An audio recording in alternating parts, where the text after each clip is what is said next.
Hello students, welcome to my study YouTube channel future flash classes. तो दोस्तों, आज आप दो चर वाले रैखिक समीकरणों को इतना आसानी या इजी तरीके से समझेंगे कि आपको हमेशा के लिए दो चर वाले रैखिक समीकरण के क्वेश्चन सॉल्व करना आसानी से समझ में आ जाएगा। तो देखिएगा, दो चर वाले रैखिक समीकरण में हम ले रहे हैं एक्सरसाइज नंबर 3A। मनोहरे बुक से ले रहे हैं एक्सरसाइज नंबर 3A।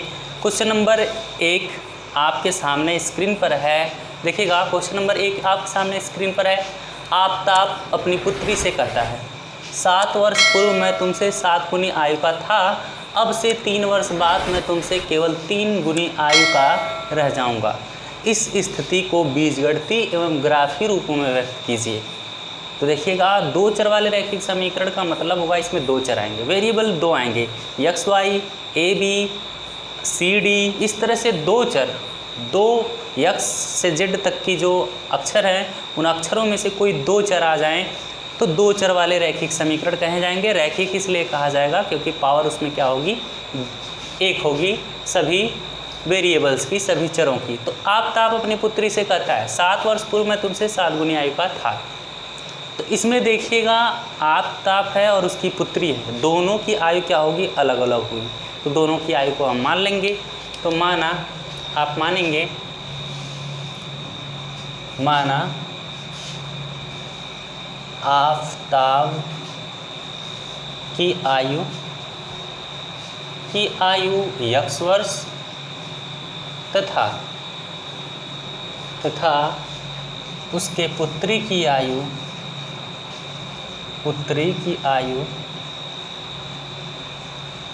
y वर्ष, क्योंकि दोनों की जो उम्र है वो अलग अलग है। वर्तमान आयु, माना आफताब की आयु x वर्ष तथा उसके पुत्री की वर्तमान आयु, दोनों की वर्तमान आयु क्या है, x और y अलग अलग है। तो इसमें दो बातें कही होंगी, दो प्रश्नानुसार कहा जाएगा। पहला प्रश्नानुसार देखिए क्या है, प्रथम प्रश्नानुसार। पहली बात, पहली कथन क्या कही जा रही है, किसके द्वारा, आफताब के द्वारा। देखिएगा, x minus 7y equal to क्या हो जाएगा आपका, 7 माइनस उस तरफ जाएगा, प्लस हो जाएगा -49 और प्लस 7। देखिएगा क्या हो जाएगा आपका, x minus 7y equal to हो जाएगा आपका, देखिएगा 49 में से 7 जाएगा, कितना बचेगा, -42। ये देखिएगा समीकरण नंबर आपका क्या हो गया, 1 हो गया। समीकरण नंबर 1 हो गया। आपने इसको किसमें, इस स्थिति को बीजगणितीय में बदला, पहली स्थिति को। आगे करेंगे समीकरण 1 के लिए। समीकरण 1 के लिए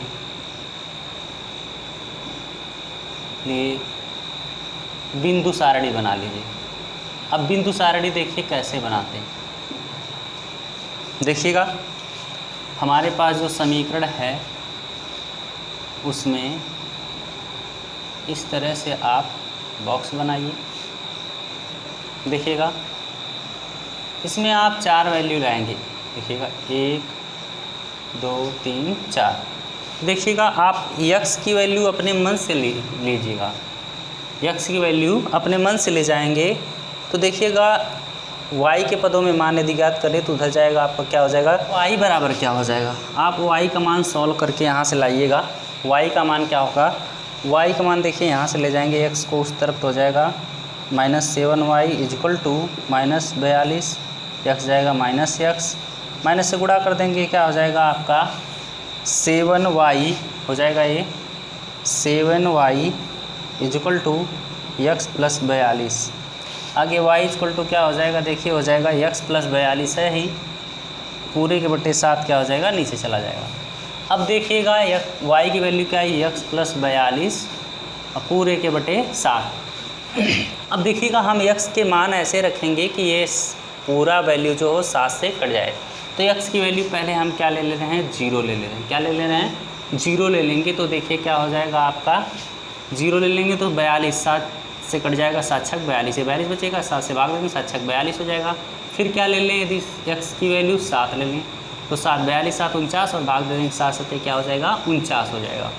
और 14 x की वैल्यू आप क्या ले सकते हैं, देखिएगा x की वैल्यू यदि हम क्या ले लें, x की वैल्यू आप ले लीजिए कि -7। -7 जब ले लेंगे तो देखिए कितना बचेगा आपका 35, और भाग देंगे 7 × 35, क्या हो जाएगा 7 × 35 हो जाएगा। तो इस तरह से देखिए कि 3 वैल्यू लेके हम चल रहे हैं और ग्राफ को रिप्रेजेंट करेंगे 3 मान से ही। 3 मान आप लेके ग्राफ को रिप्रेजेंट कर सकते हैं। और देखिएगा अब हमारा बनेगा दूसरा समीकरण। दूसरा समीकरण क्या देखिएगा आएगा, द्वितीय प्रश्नानुसार। अब क्या है, द्वितीय प्रश्नानुसार। देखिए द्वितीय प्रश्नानुसार क्या बनेगा, इसने कहा है कि अब 3 वर्ष बाद में, इसने क्या कहा, द्वितीय प्रश्नानुसार देखिए क्या कहा गया है, 3 वर्ष बाद मैं तुमसे केवल 3 गुनी आयु का रह जाऊंगा। 3 वर्ष बाद मतलब दोनों में क्या होगा, इसी की जैसा है, 3 उम्र बढ़ जाएगी, x+3 हो जाएगा, y+3 हो जाएगा। तो 3 वर्ष बाद जो कह रहा है आफ्ताब के 3 वर्ष बाद x+3 उसकी उम्र हो जाएगी। वह कह रहा है कि अपनी पुत्री का 3 गुना रह जाएगा, पुत्री की आयु y+3 से कितना रह जाएगा, 3 गुना हो जाएगा। अब सॉल्व कर लीजिए, x+3 = 3y + 3 तरीका क्या हो जाएगा, 9 हो जाएगा। अब देखिएगा सॉल्व कर देंगे तो x - 3y = 9 - 3 इधर जाएगा, और 9 में से 3 घटा देंगे कितना बचेगा, 6। तो x - 3y = कितना बचेगा, 6 आपका बचेगा। अब समीकरण 2 के लिए सारणी निकालेंगे। अब समीकरण 2 के लिए बिंदु सारणी, 2 के लिए बिंदु सारणी। अब देखिएगा बिंदु सारणी निकालेंगे तो समीकरण 2 के लिए तो वैल्यू पुटअप करेंगे अपने मन से।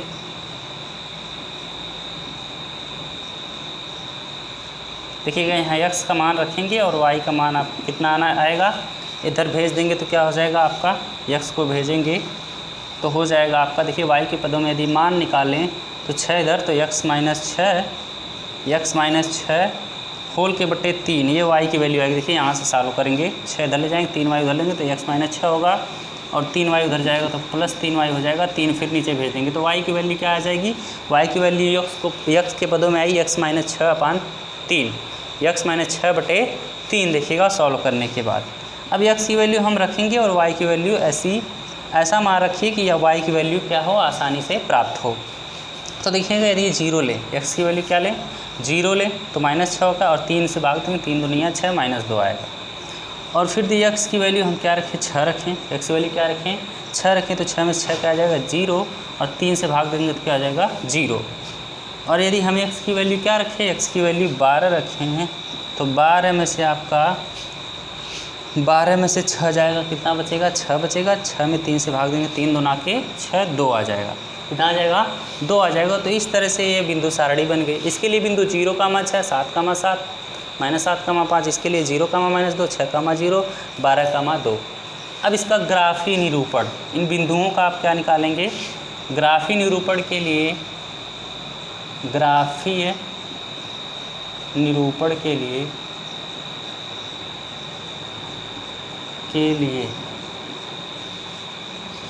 प्राप्त बिंदुएं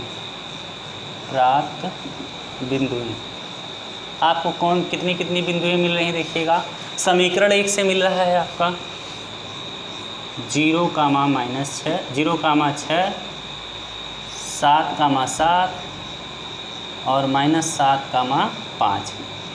ये समीकरण 1 से। और देखिएगा इधर से समीकरण 2 से क्या मिल रहा है, 0, 2, -2, और क्या मिला है 6, 0, और क्या मिला है इधर से 12,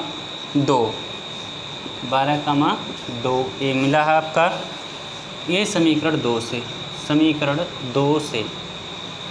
अब देखिएगा अब हम इसी का ग्राफी निरूपण करेंगे, इन्हीं बिंदुओं को ग्राफ पर दर्शाएंगे। हम इन बिंदुओं को ग्राफ पर दर्शाएंगे तो किस तरह से दर्शाएंगे, देखिएगा हमारे पास ये क्या है, ग्राफ है, इसमें 1, 2, 3, 4, 5, 6, 7, 8, 9, 10, 11 और ये 12। और देखिएगा इधर दिखा देंगे 1, 2, 3, 4, 5, 6, 7, 8। और देखिएगा इस तरह से इधर नीचे दिखाएंगे -1, -2, -3, -4 और -5, -6, -7, -8। चलिए उधर भी दिखा दीजिए, -1, -2, -3, -4, -5, -6, -7। अब देखिएगा हमें क्या क्या दिखाना, 0,6, x पे 0 y पे 6, x पे 0 y पे 6, ये हो गया। दूसरा 7,7, x पे भी 7 और y पे भी क्या दिखाना है आपको, 7। देखिएगा x पे भी 7 और y पे भी क्या दिखाना है आपका, 7। देखिए ये हो गया। और देखिएगा आपको -7,5, x पे -7, y पे क्या दिखाना है, 5। देखिए x पे -7, y पे क्या दिखाना है, 5। देखिएगा ये हो गया आपका। ये देखिएगा हमने क्या दिखाया, आपका x पे 6, 0,6, पहला क्या है 0,6, तो 0,6 x पे 0 y पे 6। दूसरा 7,7, x पे भी 7 y पे भी 7। तीसरा -7, x पे -7 y पे कितना दिखाना है, 5। तो इनका मिलान बिंदु, अब इन्हीं तीनों बिंदुओं को मिलाते हुए एक रेखा खींच देंगे। देखिए लगभग यहाँ आएगा, एक रेखा खींच देंगे जो क्या होगा, एक सरल रेखा है किसके लिए, पहले समीकरण के लिए। और दूसरे समीकरण के लिए क्या होगा, 0, x पे 0 y पे -2, x पे 0 y पे -2। और देखिए 6,0, x पे 6, y पे 0।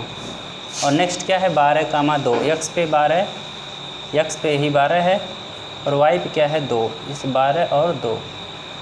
तो ये हो गया।